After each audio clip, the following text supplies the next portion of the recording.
Good morning and welcome to Sunday Soul Day, weekly fuel for your mind, body, and soul. Today we have Clarissa Phalen, a powerhouse balancing multiple roles from a major in the U.S. Army National Guard, a detective with the San Antonio Police Department, an entrepreneur, a coach, and if that wasn't enough, she's a competitive bodybuilder and a dedicated mom, single mom at that of two. Welcome to Sunday Soul Day, Clarissa. Thank you so much, Demisha, for having me. It's an honor and a privilege to be speaking with you here today. Absolutely. I could not wait for this conversation. So let me first just start off by just saying welcome back from South Korea. You were there, right? Training? Yes, yes. Training with my unit for approximately 3 weeks. We were helping the Korean soldiers that were working with our U.S. soldiers and practicing exercises. Should worst come to worst, at least we're all working cohesively and we're all, sharing the same messaging. So that was eventful and definitely a great experience seeing the country and meeting just a bunch of amazing people.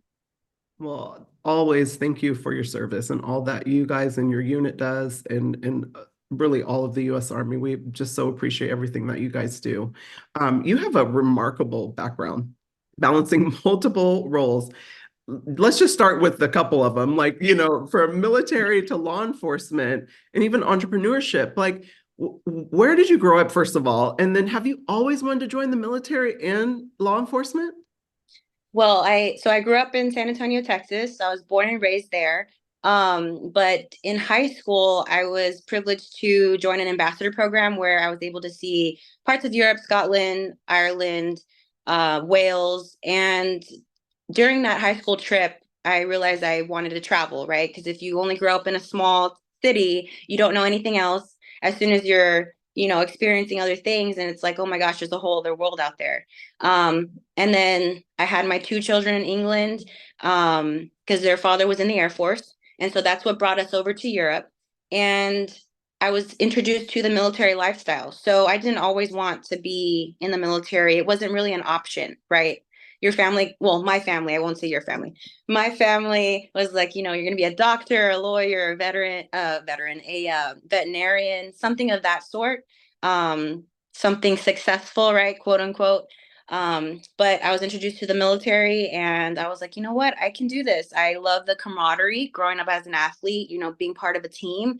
I saw that a lot of the military units are very similar to that. You're part of a team and you're working towards a common goal. And so a few years later, I applied to commission in the U.S. Army, and here I am, 10 years later, major in the U.S. military. Wow. And how did you transition into law enforcement? So another reason for joining the military was to attempt to pay for law school. So, the pressures that your family puts on you from a young child, being a lawyer was what they dreamed for me. And so in my head, I had to become a lawyer, but how am I going to pay for it? Right. So during that process, I was also going through a separation, a divorce. So I wanted to figure out a way to finance law school. One of those ways was the military was going to pay for my schooling, but National Guard is only part time. So I needed a full time solution to pay for law school. And so that led me down an avenue of law enforcement. I saw a billboard, there's a female on the billboard. I felt as though it was a calling. And so going through those steps of the application process, I was like, if I get through this step, it's meant to be. If I get through this step, it's meant to be. And here we are, 8 years later for law enforcement and now a detective. And I life is funny that way, right? You never, the plan that you set out sometimes doesn't come to fruition because down one path, there's like all these other different roads that you just never knew were possible because you only know what you know. Initially, I was like, I'm paying for law school. And then I just came to fall in love with the service and helping people. And then on the law enforcement side, still service, but helping people in crisis, right? Their most vulnerable times or the times that they, sometimes are having the worst time, that's when you're there for them. So I just really fell in love with that. And here we are. Wow. Thank you so much for sharing. And that it's so interesting. Like when we set out to do one thing or we're set on, maybe paying for law school, then all of these other opportunities, because you're doing the work, present themselves. And so I love that you kind of listened, and also that there was a billboard of a woman, and that's amazing. And so I love that. How do you manage these diverse roles? Because you're doing both. And so I know when we talked, you were talking about how you drive, like, for so many hours in a day. And, Yes. I would love to just, share with our audience a little bit more about like how do you manage these diverse roles and kind of what drives you to excel in them? So I'll say managing the diverse roles doesn't equate to doing them all 100% well.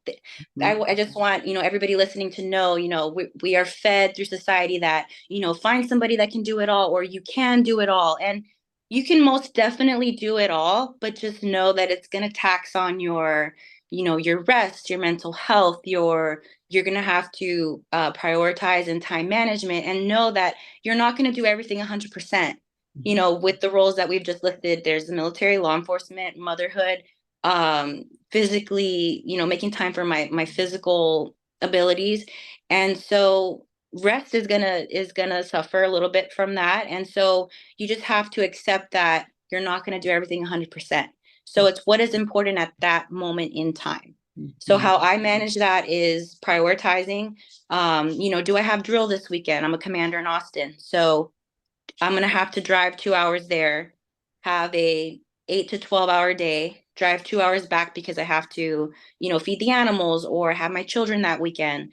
And so it's just taking everything step by step. In law enforcement, we have a saying, it's, how do you eat a shit sandwich? And pardon my French, right? No, I love.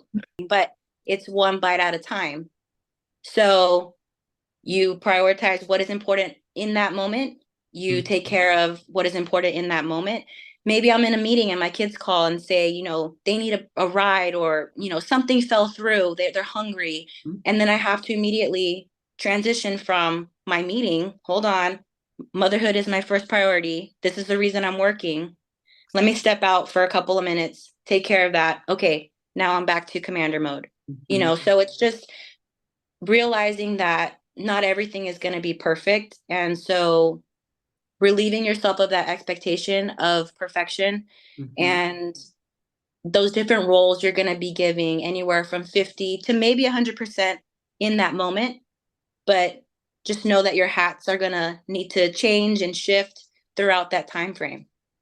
Yeah, I love that you touched on that because for people who are multifaceted, even myself included, on top of being a single mom like you of two, it's very difficult to do everything, at 100% really well every single time. And so I think, like you touched on, giving yourself that grace is so important. But one thing Yes. that I've learned, in my kind of road to coaching is that even if you're giving 50%, if that's all you have that day, that actually is 100%. And so Yes. that's a little key that I picked up, and I really needed to, help with that reframe because, sometimes we're so hard on ourselves. We're like, I'm not giving it my all, or I'm not accomplishing everything in, in a day. There's only 24 hours. But at the same time, if you only have 50% and that's what you got and you're giving it that's 100. So love that you touched on that. And you even touched on like areas of your life that kind of suffer, in that. So I love that you kind of shared that as well. Are there any other areas of your life besides kind of your own, wellness and taking care of yourself that kind of suffer? Like when you're driving 2 hours every day?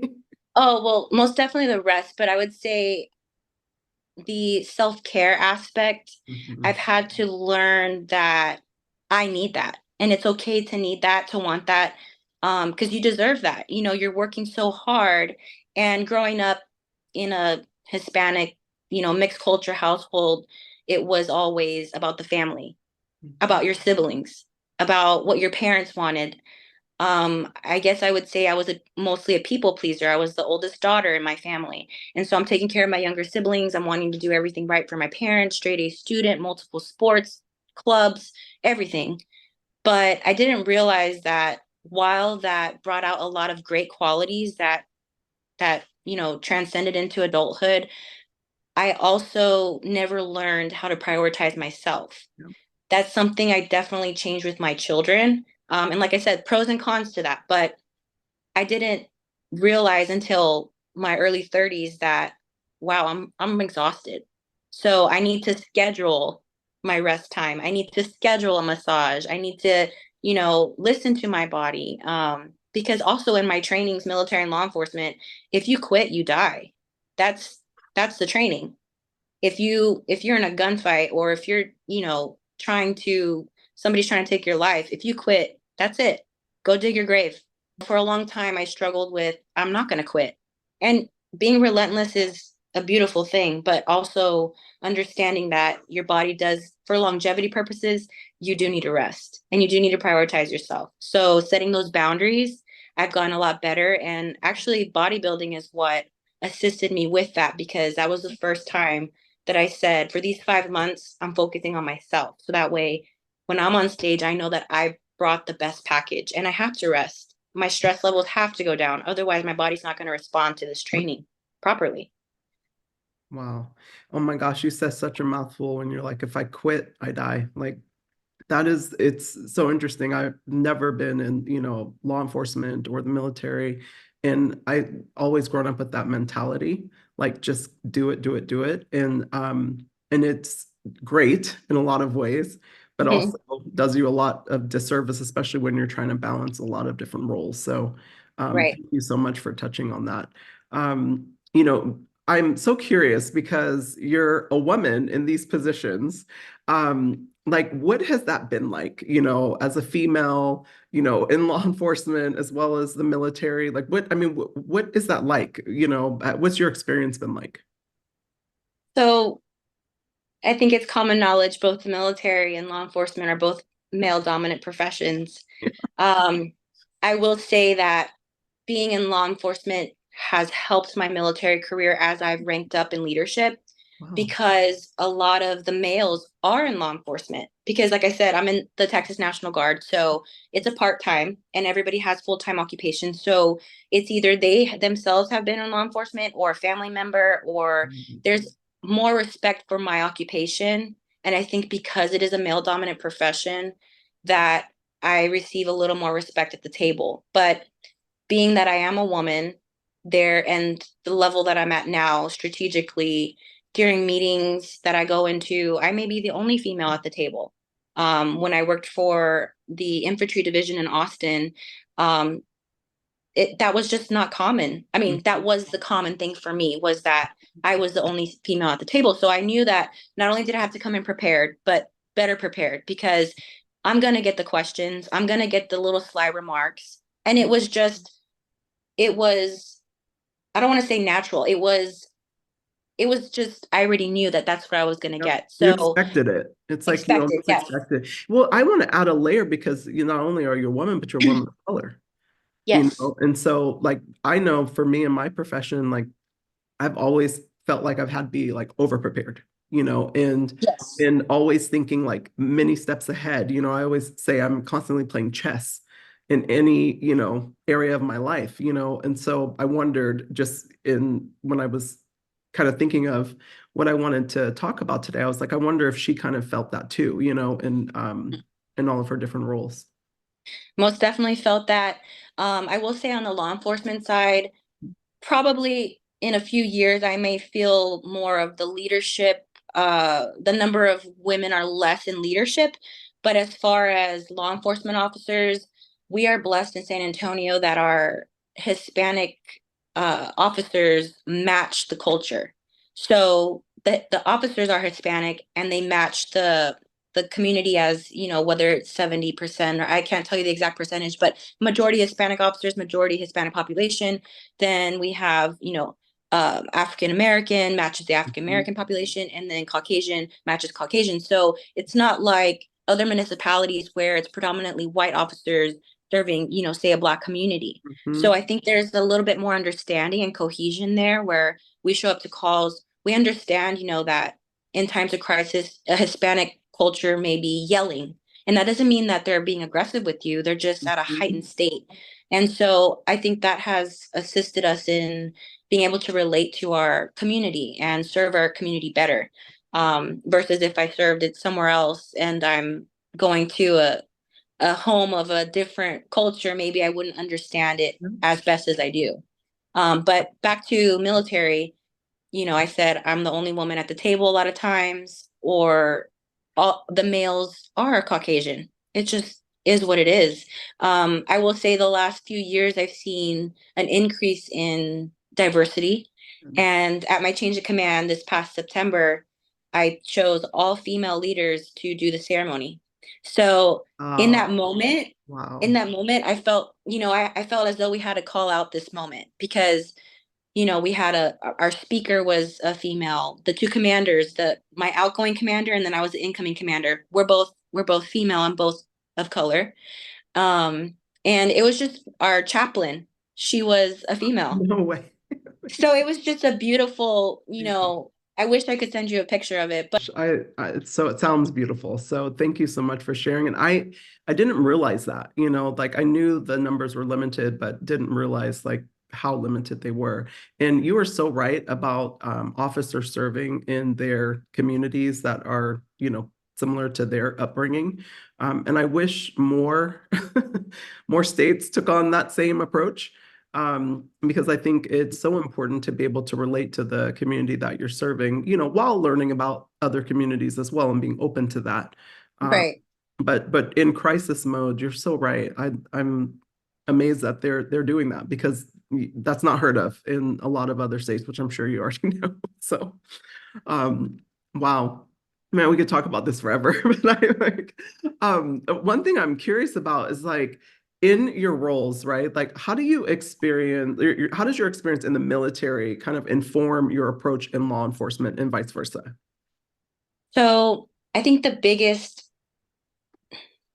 skill that I've learned from the military that I have implemented in law enforcement was that of leadership.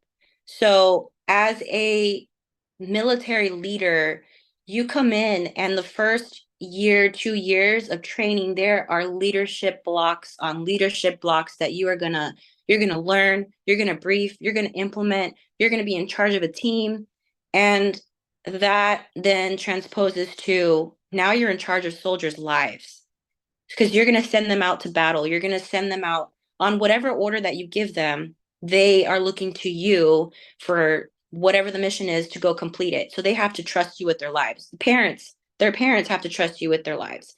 So I took that leadership and along with my experiences, because I came into law enforcement a little bit older than the rest of my class. I was already a mom. I already had my degree. I already had military experience. So all those life experiences really helped me in law enforcement because the majority of law enforcement is really personable skills. Being able to communicate with someone and bring them down from crisis mode to help them problem solve in the best way that you can with that 30 minutes or an hour that you're with them. So that leadership really transposed into law enforcement, and that's something very new for law enforcement, I'll say. You would think that as a law enforcement officer, you're a leader in the community. So you would think that leadership would be part of that, baseline foundation. Baseline, yes. It's not. Whoa. It's not. So, that's what really interested me and brought me into wanting to coach and wanting to Yeah. transpose these leadership skills that I've learned in the military to, law enforcement, to civilians.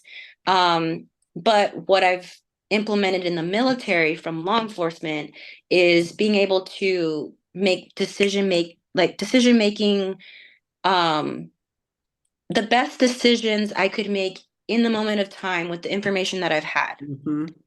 So you don't have all day to contemplate what you're going to do in that moment. It is, these are the facts. This is what I'm given. Maybe you only heard one side of the story, but with that information, you have to make a decision because before you leave that call, there has to be a solution, right? Because you're there to bring peace, not and to make sure there aren't any more breaches of peace once you leave, at least for that day while you're on shift. So I've implemented that into the military because the military is very slow and methodical, and there are benefits to both, right? But sometimes you can't sit on a decision for days or weeks. Maybe somebody's career is waiting on your decision. So I've tried to implement that with my teams. I've tried to implement that with my unit. We're not going to wait on this. We're going to make a decision. These are the reasons why. and submit it. And you rely on your subject matter experts to advise you. And then you just, there are rewards and consequences to any decision that you make. Yeah, even the ones that take forever that you're sitting on too, you know. So I love that you touched on that because that is such a gift to be able to make decisions quickly. And then, in certain situations, maybe not in all in your case, course correcting on those, Right. and iterating a lot faster, and really building that muscle because that's really what it is. Like I think a lot of times people don't trust their intuition or their Right. leadership because they haven't exercised it enough, Mm-hmm. decision making skills enough. And so they have such a hard time. Like I've worked for leaders in both ends of the stick. Some that make decisions like really quickly, and I'm like, whoa, we haven't even sat down and heard everybody, Yes. and then some that like take months, and then it's like it just really stalls progress, and Right. so I love that you touched on that. One of the things that you mentioned, which I found really amazing, is during this time, all of your driving 2 hours a day, all the stuff that you're doing in your life, including entrepreneurship, coaching, and raising your children, you lost your father as well. Um, how did you balance that loss, juggling and also coping with grief during that time, losing a Yes. parent? Tell me about that. So we just actually celebrated his 10-year anniversary this April. So it's been 10 years, and his loss was the absolute hardest loss, most traumatic loss that I've felt in my life. Dealing with this has been, a decade of coping, of healing, of figuring out things within myself, of how I deal with things as well, and really looking introspectively as far as why do I react this way, and why do I, maybe suppress feelings, or um, just really delving deep into that, and has driven me to a process of growth and really patience with myself, that it's okay to feel, it's okay to miss him. But he passed away right before I left to basic training. So he passed away and we buried him the day before I left basic training. So I really didn't even have time to grieve. And there was I don't want to say a little bit of animosity. There was friction between my mom and myself because she was then in charge of watching my kids while I was at basic training. So she didn't really have all the freedom to grieve either because she was busy helping with my children.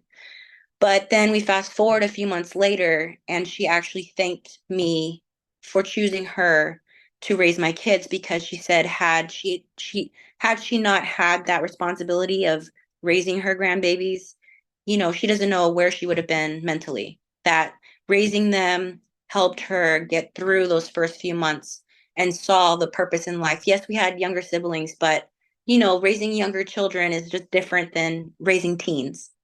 So you Absolutely. know, I I think life, you can't really explain it, and we try to reason it as best we can.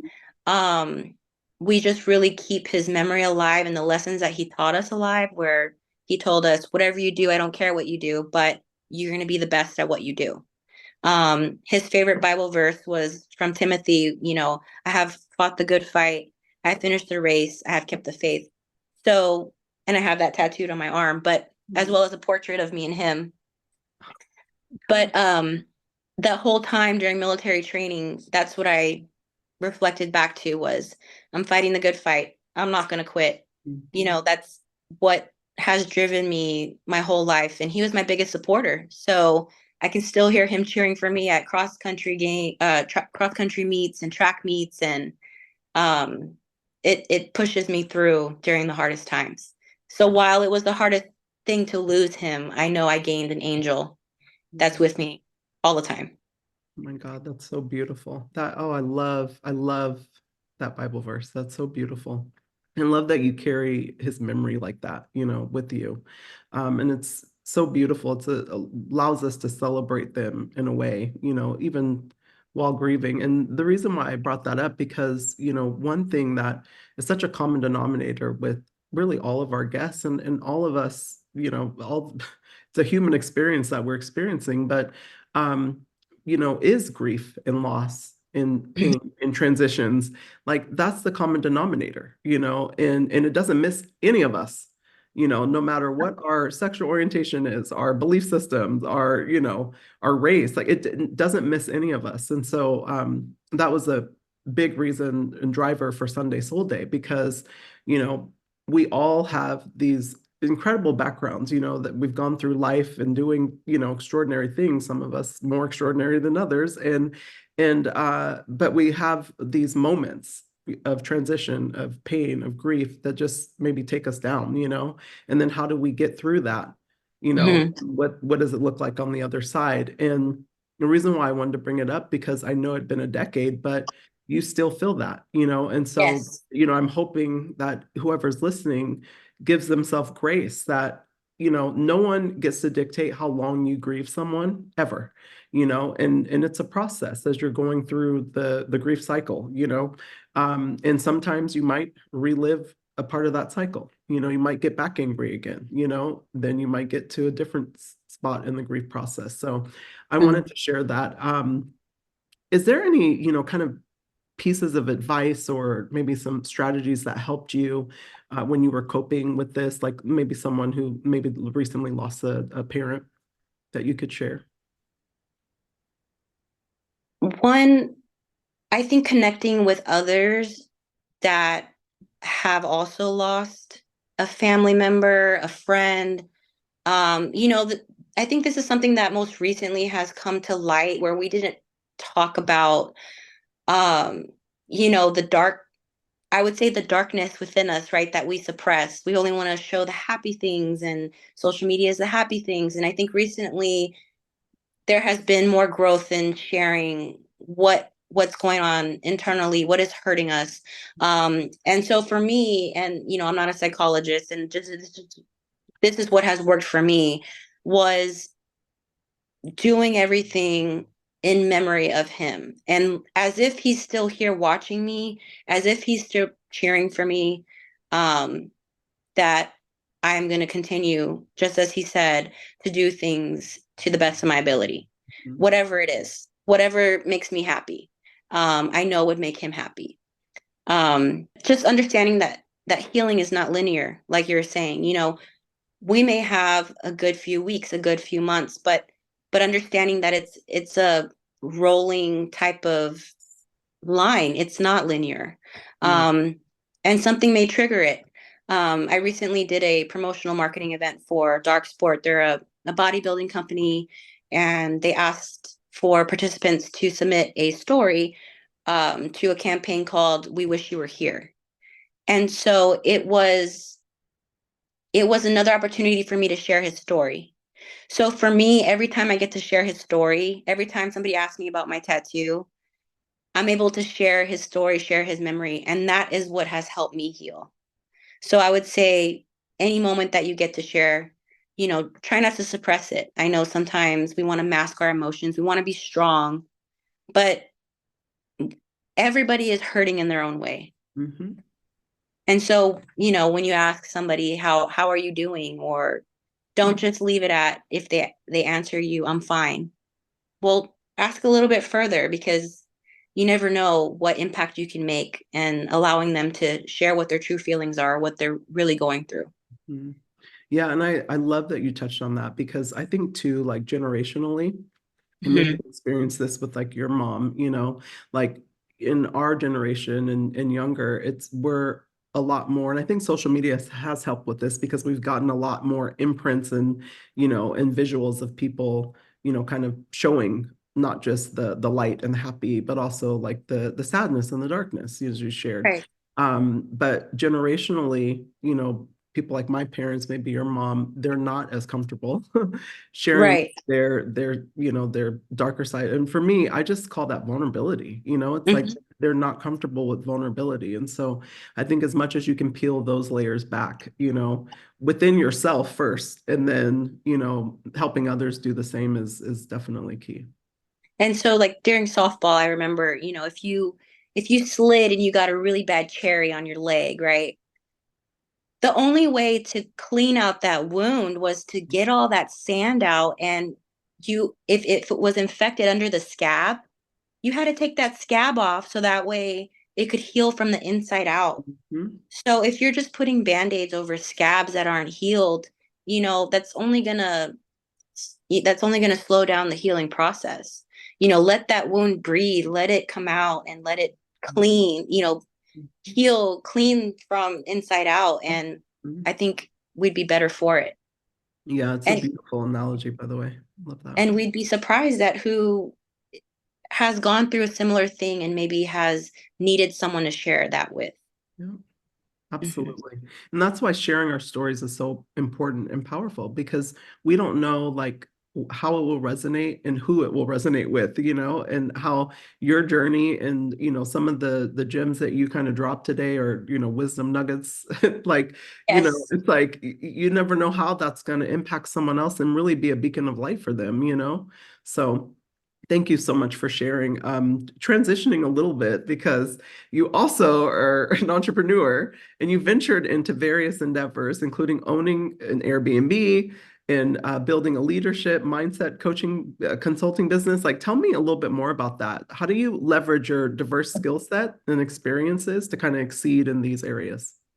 So Airbnb during COVID, I just everyone kind of transitioned from hotels to wanting to stay in their own space, wanting to bring their animals, there are fur babies with them. So I ended up having two Airbnbs. Now we're just down to one, but I enjoy learning new things.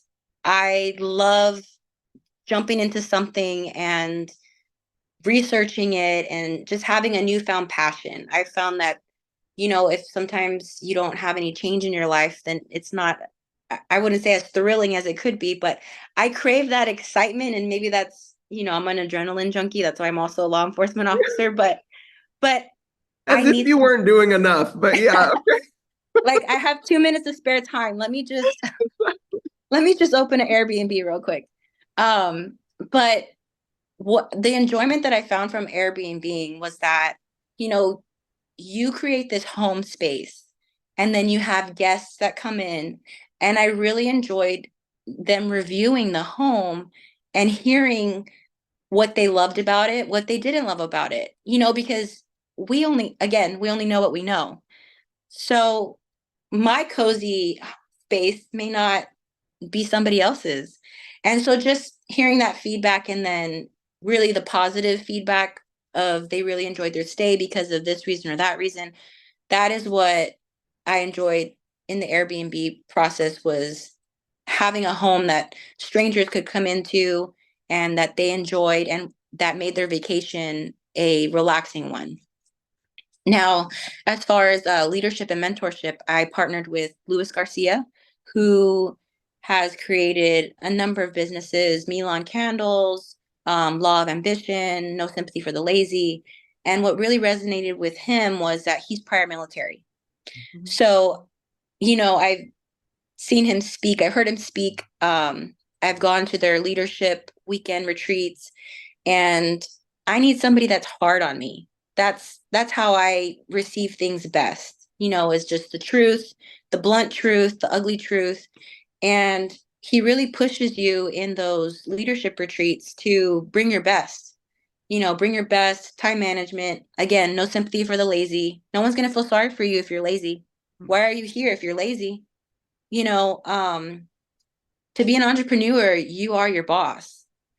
So who's going to be telling you that you need to do this by this time or this date? You're your own manager. So the leadership coaching, like I had shared with you before, I had wanted to bring into the law enforcement community as well as into civilian lifestyles, and specifically mothers, single mothers, that they may just need a little bit extra support. So Louise helped with building that website and kind of getting me on my feet. So we just got together our 28-day challenge. It's a free challenge that anybody can go to the website and click on, and it's to build and test your resiliency. So, to build resiliency, we need to have trust within ourselves that we're going to show up every day. So this 28-day challenge kind of builds one week onto the next, little changes every day, and to see, will you stick with it for 28 days? If you stick with it for 28 days, you can make another change in the next 28 days, in the next 28 days, and it kind of builds that trust within yourself, which then, like you mentioned earlier, without practice in anything, you're not going to get good at it. But at least then you'll have that trust within yourself that I can do this. I am resilient. I two follow-up questions to that, but first, because I'll ask the follow-up question actually, and then I'll make my comment. But is your leadership style the same, like that blunt, hard truth? Like, are you approaching your coaching the same way, or is I that just what you need? I think that's just what I need. Okay. I feel as though in this point in my life, maybe in my 20s, I was a little more aggressive, a little more, I guess, stern, you would say. Hmm. But now, even in law enforcement, when I go to calls, I just take a more calm, patient approach to things. Because if somebody wants to do something, they're going to do it. Period. Yep. Whether, and I really hone in on discipline, right? Because Hmm. motivation is a feeling. You won't always be motivated. And we hear this from coaches all over. But discipline, when you make it a part of your job, you have to take your kids to school. Otherwise, you're going to get in trouble, right? The truancy laws and everything else. Your kids have to make it to school. So you're going to take them to school. You have to have your purpose. Your purpose has to be stronger than just you.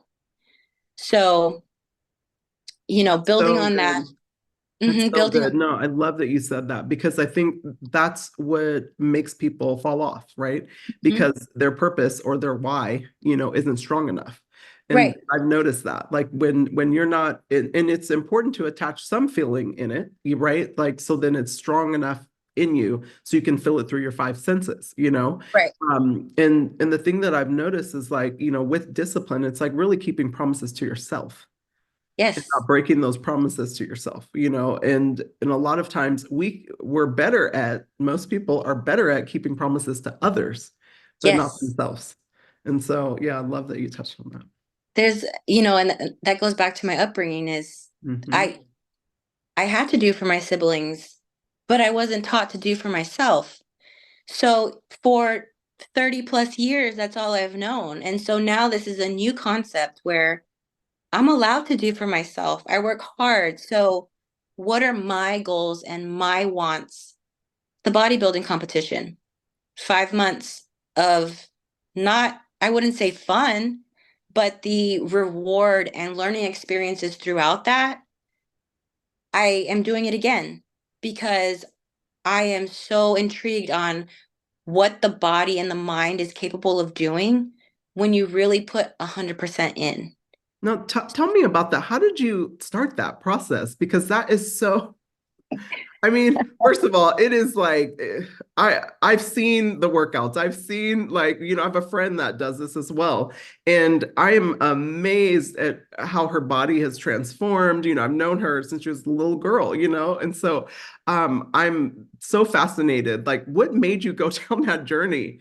And tell us a little bit more about like, you competing. And I know you said you're going to do it again, so can't wait to hear about this. So it all started as a bucket list, just right, just an item on the bucket list. So there's power in you writing lists and writing what you want. And I am a list checker to the end. Like if I put it on a list, I may not do it right now, but I'm going to do it. And so I did it. Wow. And I was just, I will say that I prepared probably more than many people that their first competition they would have. And what I mean by that is I got a competition coach, I got a posing coach. My Mm. competition wrote my workout plan. So then I got a trainer to make me do those workout plans because I didn't trust myself to push myself hard enough. The meal plans, I got a meal prep company that made my food because I am too busy, right? Who's too busy? Nobody. But I knew if my meals were delivered to my door, I had no excuse. eat the meals. You're not even doing dishes, you know? So you, I had a team that really Mm. created a strong support system where all I had to do was show up for my 1 hour training session and my 1 hour cardio. As we got closer to the show, cardio increased and food decreased, and that's when it gets really, really hard. But again, the reward was phenomenal. Being on stage, I grew up as a dancer when I was younger. So bringing out those inner child, I'll say activities that you just got joy from in adult, you know, I don't want to say like these competitions or these performances. It brings those kind of memories to light and something to definitely be proud of. Oh my gosh, I love that. And I love that you went in it as such a student, Yes. and really went in and, knew that you didn't know that much about it. And so you got experts in all of those different areas. And I almost feel like, down this entrepreneur journey that both you and I are on, it's like it almost serves us to get experts in those different areas that we need Yes. to excel as an entrepreneur. It's also very costly, so let's be honest. But at the same Yes. time, like you said, the reward is so great. So I love that you gave that nugget there. As you continue to pursue your goals in bodybuilding and kind of prepare for future competitions, what strategies do you employ to stay motivated or disciplined as you're training and within your nutrition? Like, are you going to continue with those coaches? I am continuing with those coaches. I will say so we prepared 5 months for my last show, and we are now 5 months post show from the last one. And so these 5 months and probably this next month, so making it six, was more of a growing phase. I love lifting. I love cardio as far as being able to have that 45 minutes to myself of listening to a podcast or a book and just, I'm working out, but both my mind and my body at the same time. Um, Now, these next 12 weeks, 15 weeks of cutting won't be as enjoyable, but what does motivate me or helps me to be motivated, is finding new music, finding people that are just as driven in those career fields. It doesn't even have to be bodybuilding, but I'll watch, their stories or their messaging while I'm doing cardio, and seeing other like-minded people helps me to stay on track. Um, and then also reflecting back on, I want to beat my previous. I want to come back better, like more muscular. When I shred down, I want to see an extra 10 pounds of muscle because I've been working longer. So therefore, I should have been working harder as well. And if I wasn't, then, I need to reflect back within myself. The harder I work, the more I'll have to show for it. And if when I shred down, there's not as much as I thought, then I really wasn't working as hard as I thought. So Well, and that's the that's really thing with mhm, bodybuilding, I almost feel like you can't hide. It's like you can't right. like fake it. Like in some workouts, even some sports, you can kind of fake it, but that's Hmm. one that you can't, like it shows at the end, like just how much went in and if you were truly disciplined. So, wow. I am like so fascinated by that world. I have an uncle who did it, Hmm. and I look back at his pictures, and I mean, you talk about shredded. I'm like, he didn't even look human. I'm like, he had not an ounce of fat on him, and just his mindset during that time, he was so disciplined. Former football player, incredible athlete, and then did that, and so a lot of those skills that he learned translated very nicely. But yeah, so shout out to Uncle Curtis. And what I'll say to add to that too is my kids were able to see the whole process. Wow. They were able to see, oh, we're getting ready for school. Mom's on the treadmill for 45 minutes. Oh, it's Thanksgiving. No, grandma, mom can't eat that, even though grandma's pressuring. Mom can't eat that. She has a competition in like 8 or 10 days. Like they were there as my little backup, bears, telling grandma no, telling everybody, mom already ate her meal prep. And then they were there at the show. And afterwards, they're just like, we're so proud of you. And Yeah. now they take it upon themselves. Like, would I prefer them to run outside? Probably. But would I prefer that they run at all? Yes. So they're there on the treadmill. I don't tell them anything. They take it upon themselves to, do their own workouts. And I love that they imitate what they see. Children truly do. And without me forcing them to. Absolutely. So well said. And I think I love that you mentioned that because a lot of times parents have their rules that they're Mm-hmm. constantly trying to instill in children, but they're not living those same rules themselves. So their kids don't get those, I call them imprints, it's like it's Right. those really good imprints that, like my kids see that I love to work. So, I also show them I love making mistakes, and that I'm Right. going to make mistakes. So then I want them to embrace the fact that they're going to make mistakes, and like celebrate it. It's okay. Like that's where we can learn, Right. So and there's so many other things, but I love that you touched on that because it's so important. And I'm sure your girls, I'm not just seeing you do that, but everything that you're doing and the discipline and the leadership and how you're showing up and then also getting better, Right. like as you learn more, so I'm sure they're seeing all of that too. Well, and what's also a little funny is that, I grew up giving to my siblings. There was no free time for me. If we have a weekend planned of whatever activities, my kids' questions are, well, when is there time for me, for my self-care? So it just goes to show that very quickly, generationally, when you make those changes, Mhm. they learn very fast that this is something I enjoy. And I can't be upset when they ask me that. I have to tell them, don't worry, we're going to schedule, it's only going to be 1 or 2 hours of you being able to relax because we have these activities, but tomorrow you're going to have more time or, whatever the case. But it just goes to show that whatever you yourself prioritize, your children are going to follow. Absolutely. Well, it's perfect segue into my next question because one question that I'm always so curious about, because we're all so different and all need different things at different moments. But as a single mother and all that you've accomplished, both professionally and personally, how do you prioritize your self-care and maintain really that kind of balance, if you maintain balance in all your demanding roles? Let's just I be will real. I will say my balance is chaotic. Yep. Um, but that for self-care, I really have to set appointments for myself. So, I set appointments for, I have my work shift and then I have my training and then I have when I have to eat and everything is so regimented. There's not a whole lot of leeway to just, oh, let me just go get a pedicure. Let me just get a manicure massage or go to the chiropractor. Unless it's a medical emergency, it's not normally spontaneous.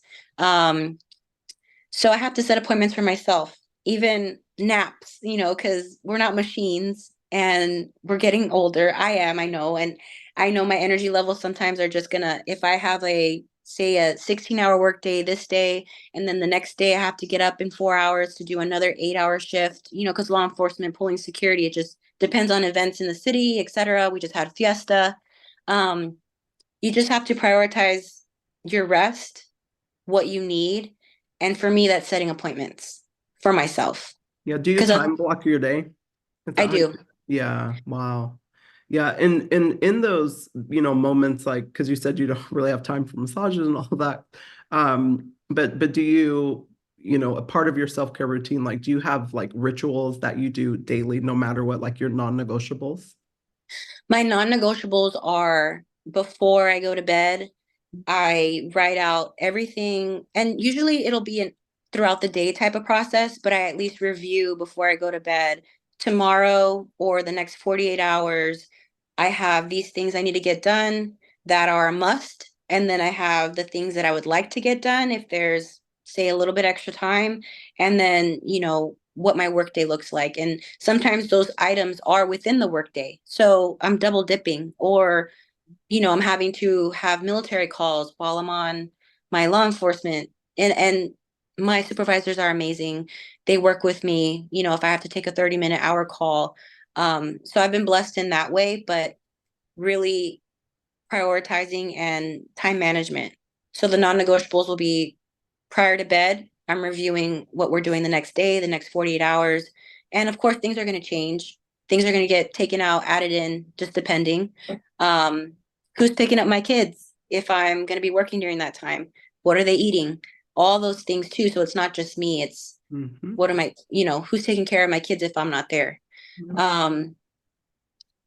I try during my cardio to listen to something that I enjoy, whether that's entrepreneurship or a Jay Shetty podcast or part of David Goggins' book. Like, I love David Goggins. I can listen to him. And again, right, that's that blunt Yeah, truth that blunt truth, hardcore. in your face. Yes, Yeah. that's what No I need. bullshit. Yeah. Yeah. Yes. Like that, that his knee's about to give out and he's hiding ibuprofen in the sand. Like, that's the stuff that definitely lights a fire within me. Gosh, And I love that you mentioned that book, because I was going to ask you about that. Like, are there any books that really get you going? So I'll definitely be adding that to the list. chapters 4 and 5 specifically. Ooh, okay. All right. Say less. If you don't read anything else, chapter 4 and 5, but the whole thing is amazing. I will read that over and over again. I will listen to it over and over again. What legacy do you want to kind of leave behind in terms of your impact in the military, law enforcement, as well as entrepreneurial communities? So there's a quote by Maya Angelou that people will forget what you did, but they won't forget how you made them feel. And that's not exactly the quote, but paraphrasing that, whatever I'm doing in whatever role, I want people to remember how I made them feel. And I always want to leave them better than I found them. Amazing. Amazing.